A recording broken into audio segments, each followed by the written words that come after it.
started with today's message. And if you're just joining us for the first time in the past couple of weeks, we are in this series called ZOE. And it's a series about asking ourselves on a deep level, what does it mean to live a full life, a life of meaning, a life of purpose? Not just existing, right, but fully living. And it's important to understand this distinction. And the reason that this series is called ZOE is because in the ancient Greek language, there are two words for life, bios and ZOE. Bios meaning that physical aspect. We wake up, right? We have blood going to our brain, breath coming into our lungs, and we are alive. But there is also something else that you and I are talking about when we are talking about being alive. Perhaps we touch on what you might call the spiritual. And this is what that word ZOE means, a spiritual life, a life that it goes deeper than just the surface level of just existing. And I've gotten the sense that this series is resonating with many of you. And I think it's because we have this commonality, all of us as humans. We want our lives to mean something. We want our lives to have purpose.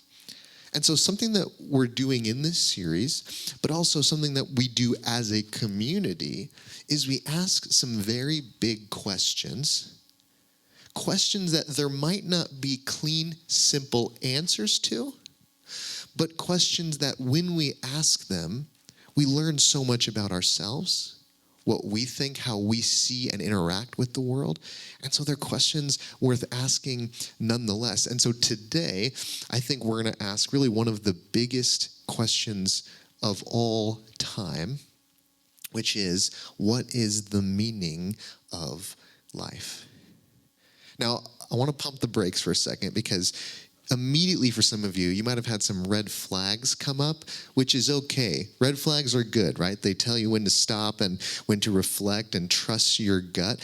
And so if you had a red flag come up in thinking, we're going to talk about the meaning of life, someone's going to stand on stage and tell me what the meaning of life is, I don't trust that. That's a good sign that your red flag internal system is working, right? And today we're not going to be approaching this question with a clean and simple answer to what is the meaning of life. In fact, we're going to be going the opposite direction and really asking, instead of having that perfect answer, what does it mean to answer that question on the inside, individually for ourselves? Now, friends, things might be said today that you don't fully agree with. That's totally okay. In fact, I encourage that. If you walk out here and you go, man, like, what does Jake know about the meaning of life? He's 31 years old. Like, how does he possibly think he can stand on stage and talk about this? Great. I hope you have that conversation. And then I hope the next thing you say is, well, what do you think about what do you think about the meaning of life, right? And it gets a conversation going. That's all I ever hope to do, is to start a conversation, not to end one. So if you walk out today and your perspective feels a little bit expanded, awesome, right? I'm not trying to throw you all into an existential crisis. Although if you're like me and that's your thing, then you're welcome. But how many of us have been in a situation where someone claimed to have the meaning of life, right? Perhaps when we look back at our own story, we might think about circumstances, that really revolve around religion, right? Being in religious spaces where someone told us that they had the meaning of life. But it doesn't even have to be religion, right? It can be as simple as the videos that we scroll through on social media, these quick clips that so many of them claim to be telling you this is what life's about. This is how to achieve all of your dreams. And so we're inundated constantly with people telling us what the meaning of life is. Sometimes it's even more intimate or personal than that. I remember the first time that I thought I had discovered the meaning of life. I was 7 years old, and I was given my first sushi roll. And then for about 30 minutes afterward, I thought, I've figured it out. I know what life's all about now. And you might think, yeah, that's young to develop such an expensive habit. And you're right. My parents agreed. But the truth is, friends, if you encounter someone who tells you that they know the meaning of life, it's fair to be wary. It's fair to be skeptical. But if we want to have a conversation not about the meaning of life, but about a life of meaning, I think this is something that we could talk about all day long, right? And there's an important distinction that I think we need to make here. The meaning of life is really about capital M meaning, as if to say that there is a singular reason why all of us are here, and it's the same for each of us, right? One size fits all.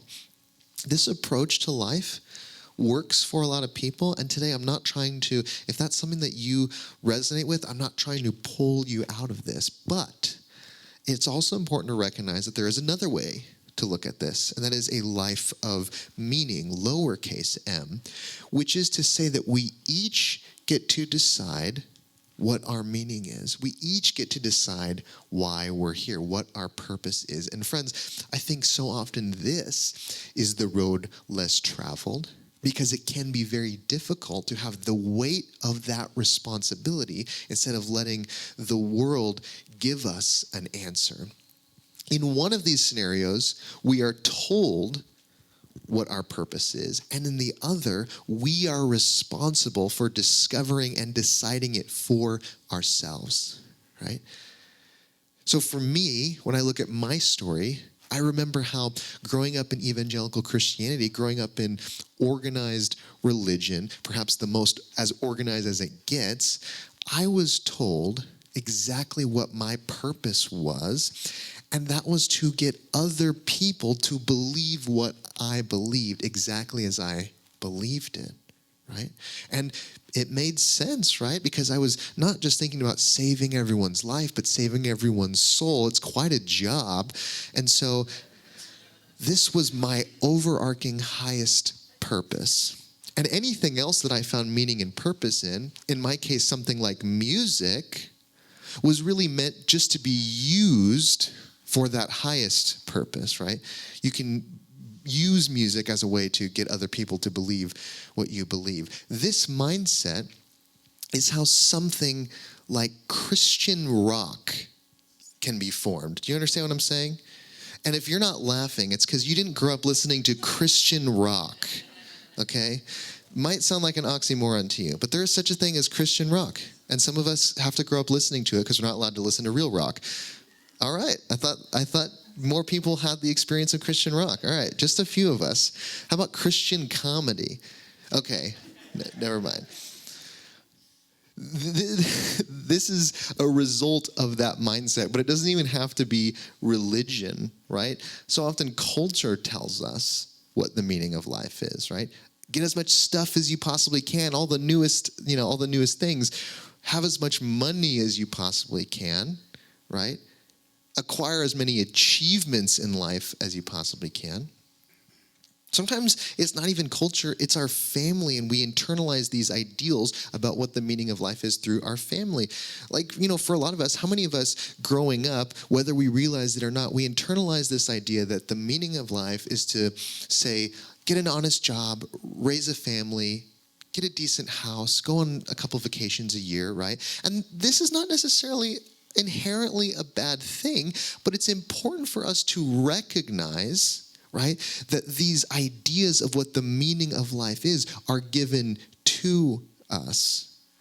Richard Rohr often talks about the difference between the first half of life and the second half of life. The first half not necessarily being chronological time, but different stages in our life where in the first half, we respond to what the world has told us our purpose is, and we spend all our energy pursuing and building that. And then there is another stage where we can recognize how much we were given these ideas. And so my encouragement to us today is maybe recognize that when we have internalized an idea of what the meaning of life is, might we ask ourselves, is this mine? Or was this given to me, right?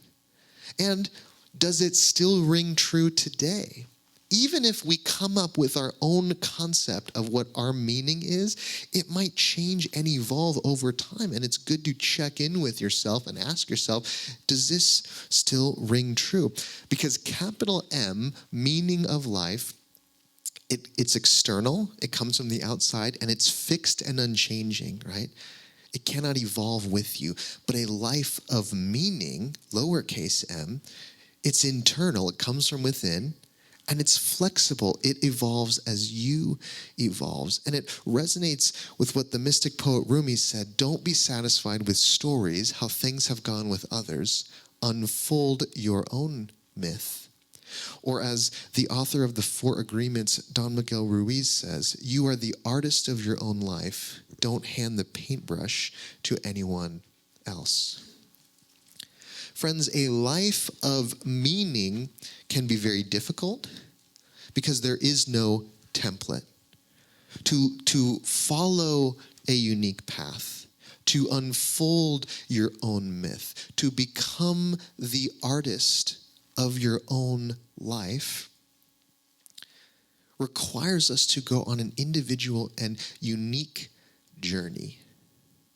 And how many of us, when you think about this journey, and the way you experienced it, you think about some of the pain that you felt, some of the isolation and the loneliness that you felt, right? Having to move forward on your path without the affirmation of others, right? Because this type of life requires the courage to break with tradition at times. It requires the courage to question the things that we were taught. Whereas the meaning of life, capital M, often shows up in the form of tradition.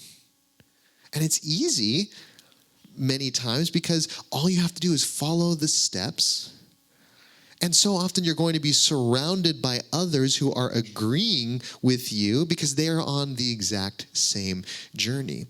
And we as human beings, we crave affirmation, right? We crave that validation of knowing we're on the right path. We crave it from others. We also perhaps crave it from the divine. But I would ask you today, right, when we think about the divine and the validation that comes from the divine, does the divine only speak externally, or does it also speak from within? And if it speaks from within, then perhaps the meaning that you have discovered in your own journey is another way that the divine is speaking to you. Or as Joseph Campbell says it like this: life has no meaning. Each of us has meaning, and we bring it to life.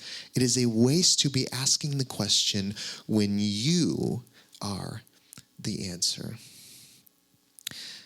Now, I don't think he's saying that there is no meaning whatsoever, but that there is no capital M meaning, in that he points us to the fact that you and I, in our individuality, in the unique answers that we provide to the question of what life's meaning is, that by doing that work internally, by bringing that meaning, we become the meaning found in the universe. We are, and we bring the meaning to life, right? Just by being who we are, we answer that question.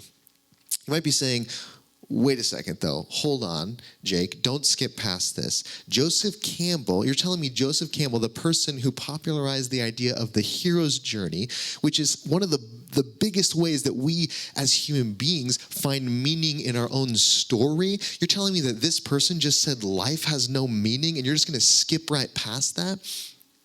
But friends, I don't think that Joseph Campbell was a nihilist. And by nihilism, I'm talking about looking at the universe and saying that there is nothing of meaning whatsoever in the universe, right? That's not who this is. I think what he's pointing us to is that the meaning must come from within because we are an expression of the universe. You are the answer. It resonates with what philosopher Alan Watts says. The meaning of life is just to be alive. It is so plain and so obvious and so simple. And yet everybody rushes around in a great panic as if it were necessary to achieve something beyond themselves. Neither of these thinkers were nihilists who looked out into the universe and saw no meaning whatsoever. No, that was not them. What I think they were doing was they were inviting us to stop asking the universe to provide us an answer for what the meaning of life is, and instead recognize that the universe is discovering its meaning through us. That in our own individual answers to that question, we bring the meaning to the universe. And this train of thought really got me thinking, when we as human beings have this need to achieve things, as Alan Watts says, to achieve things beyond ourselves, and we have this need to find and discover our perfect life's purpose, I wonder if subconsciously what we're saying is that we are not worthy as we are just to be here in the universe. Right? That we're not just worthy to exist. We have to figure out what our purpose is in order to bring our worth. And I think in the same way we do this to the universe, we say the universe needs some kind of overarching grand meaning and overarching grand plan so that it's worthy, as if the universe could ever have a higher purpose than being the universe, right? We need it to fit within our idea.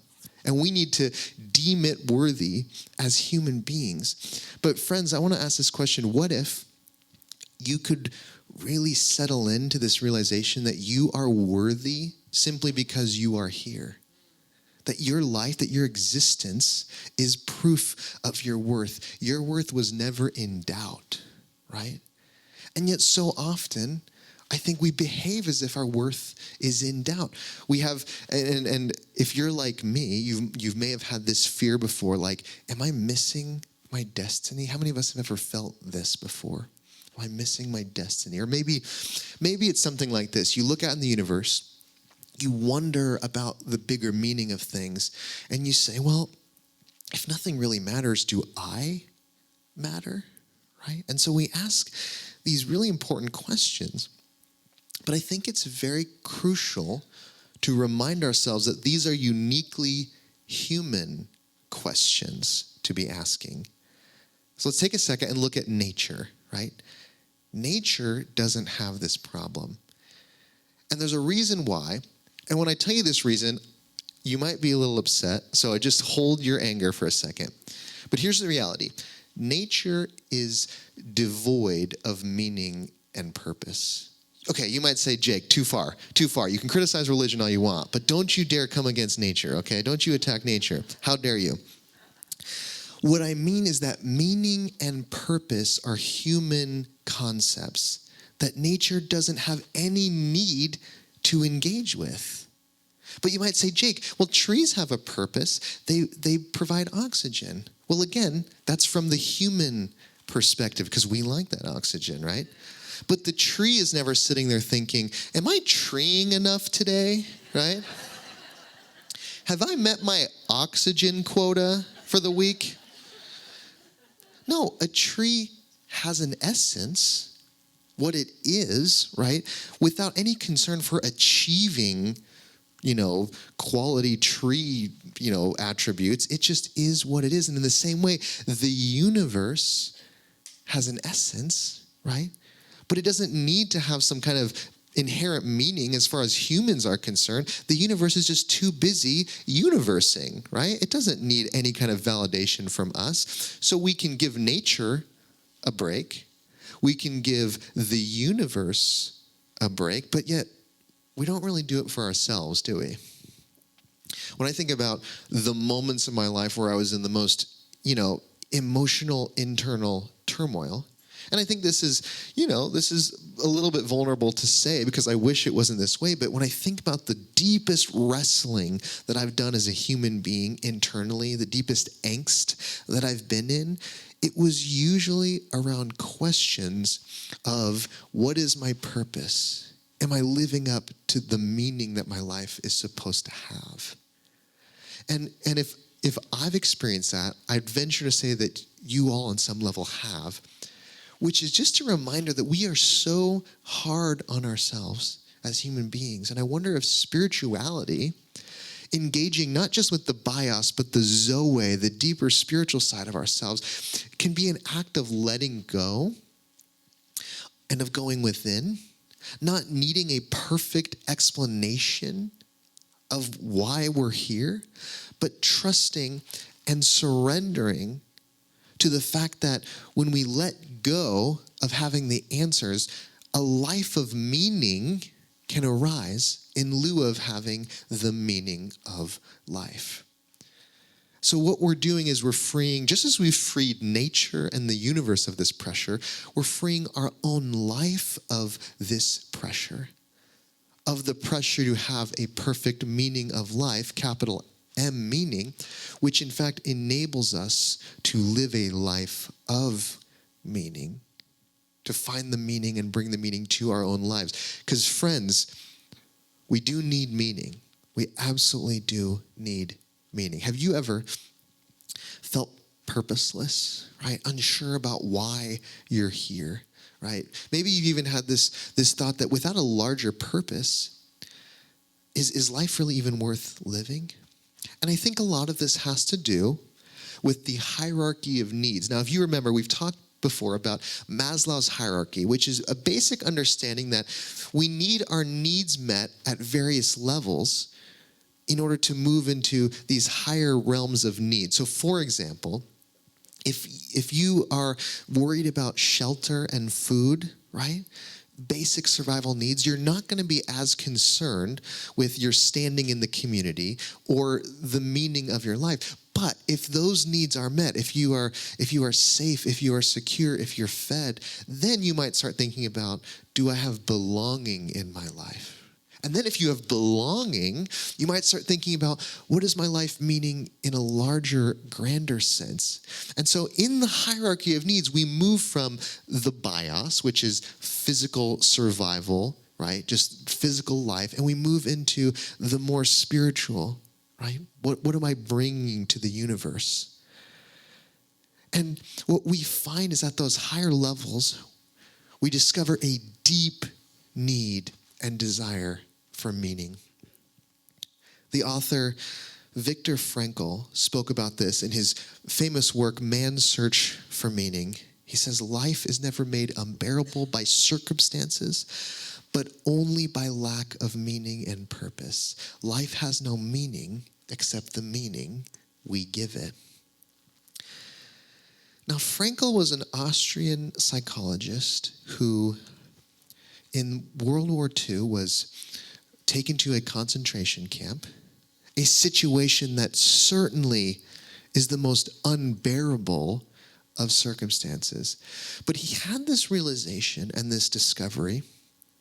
And what he found is that, if the situation is absolutely devoid of meaning and purpose, perhaps, as this quote says, he found that perhaps the only way that I'm going to see my wife again, the only way that I'm going to get through this is to find a deep well of meaning within. And so what he did was, without pen or paper, he began working on this book in his head in the concentration camps. This book that would eventually become a massive gift to the world. And in his belief in providing that meaning for himself, it got him through the darkest of situations because he was looking externally, right? And of course there was no meaning. Anyone who has been in a concentration camp would of course be valid to say, hey, why? There is absolutely no meaning that you could ascribe to this. And so what Frankl did and what he found is that you must go within. And this discovery that he had is a discovery that I think in our own journeys, though we're very much blessed not to be struck with as difficult of circumstances, as this, but still we all have to answer this question. And it's really this: if the world is not going to tell me who I am, will I be able to tell the world who I am, right? Because so many times in our life, we're going to be faced with circumstances where the world is not going to tell you who you are. You must tell the world who you are. It's not going to give you the meaning of life. You must tell it what your life of meaning looks like. And when we can make this shift, it opens us up to have all kinds of meaning emerge in our life, right? There are those of you who are standing out there today who would say, yes, the meaning of my life is to serve others. There's someone else who would say the meaning of my life is to bring more love and more peace into the world. Still, someone else might say, the meaning of my life is to grow into the best version of myself that I can be. Perhaps you're out there and you're saying, the meaning of my life is to express who I am through art, through authenticity. But all of a sudden, what became the hardest question, what is the meaning of life, all of a sudden becomes the easiest question. Because for most of us, that answer of what gives my life meaning, we overflow with answers and with understandings, right? And this even ties into this question of what is the difference between belief and faith? Because our beliefs are so often what we think life is about, right?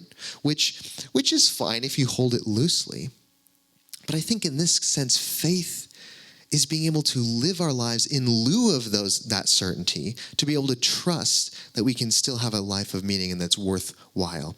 And what that enables us to do is that we can all affirm one another in our unique answers for what our meaning is, right?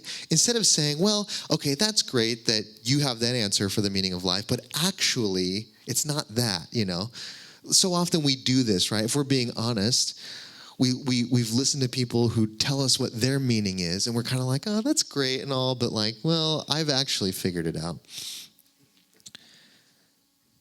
But I love what the existentialist Camus says: you'll never be happy if you continue to search for what happiness consists of. You'll never live if you're looking for the meaning of life, right? And if we just stand there and all we do is we try to have that perfect answer, we actually miss what's happening right in front of us.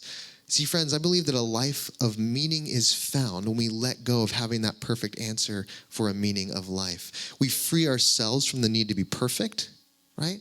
We free our lives from needing everything to add up or everything to always make sense. We free ourselves from having that perfect answer for what the meaning of life is, and in fact, enable ourselves to enjoy life, to explore and find new answers, to just be and trust the answers that we've already come up with.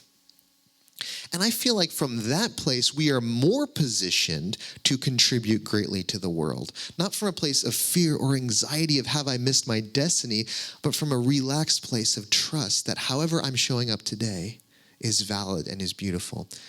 So then we free ourselves. We also free others from any sense of what they should be doing, right? We often ascribe our meanings of life onto other people and judge them according to that rubric. And if you're not sure if you do that, I'll just offer a little test. Okay, how many of us, if you could just really quickly conjure to mind someone in your life where, if you're being really honest, you kind of think, I know what they're doing wrong, and I could totally, if I could be them for a day, I could totally fix their life, right? Like, I know, how they're missing it. I love them, but, they're just... if I wouldn't do it that way, right? And we all have that, if we're being honest, in our life for someone.